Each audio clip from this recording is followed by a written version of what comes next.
So, yun, ito po yung ating preparasyon sa ating concrete wall. Ayan. So, mapaka-finish or smooth finish. So, ito po yung ating gagawin dyan. Una, liliyahin po natin yung ating concrete wall. Ayan. So, lilinisin po natin, tatanggalin po natin yung mga dumi na kumapit sa ating concrete wall. So, ayan. Susunod po dyan, mag-a-apply po tayo ng Pure Coat Wonderquill Concrete Primer and Sealer. Ayan. So, ganyan yung ating ginagawa.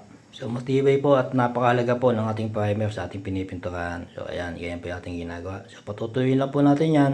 Pag natuyo na po yan, applyan na naman po natin yan ng Pure Coat Masonry Putty. So, ayan, yan po ang ating i-apply na masilya.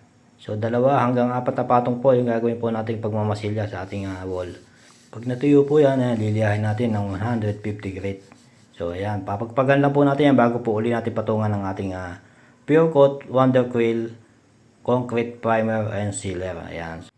So, napakahalaga po ng ating primer sa ating pinipinturahan dahil yung primer po ang kumakapit sa ating pinipinturahan at yung primer naman po ang kinakapitan ng ating ina-apply na pintura. So, ayan, ganyan po kahalaga yung ating primer. So, pagkatuyo po yan, lilahin lang po natin ng 240 grit. Ayan. So, liliyahin lang po natin mabuti para po maging malinis yung ating wall na pipinturahan. So, pagkaliha po, apply na po natin yung ating Pure Coat Wonderquill Acrylic Latex. So, yan po i-apply po natin pang-final sa ating pinipinturahan. So, ayan.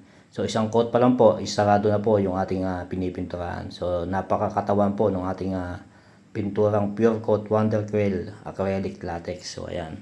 So, nasa inyo na po yan kung gusto nyo pong ulitin po ng isa pa pong apply. Dahil sa unang apply pa lang po, finish na po halos yung ating pinipinturahan. So, ganyan po kahusay yung ating Pure Coat Wonderquill Acrylic Latex. So, ayan. So, patutuyo lang po natin yan at pag natuyo po yan, liliyahin po natin yan ng 240 grit. Ayan. So, pagkaliha po, applyan po ulit natin ng Pure Coat Wonderquill Acrylic Latex. So, ayan. So, ipa-final po natin ng isa pa. Ayan. So, 2 patong po ginawa po natin.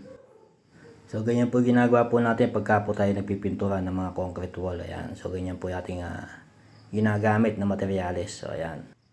So, patutuyo lang po natin yan at yan, finish na po yan. Ayan. So, ito po yung ating mga ginamit na materyales. So, ayan. Yung Pure Coat Wonderquill Concrete Primer and Sealer. Ayan. So, ito naman po yung ating Pure Coat Concrete Masonry Putty. Ayan. So, ito naman po yung ating Pure Coat Wonderquill Acrylic Latex. So, ayan po yung mga ginamit natin mga pintura. So, ayan po, gawa po ng Pure Coat.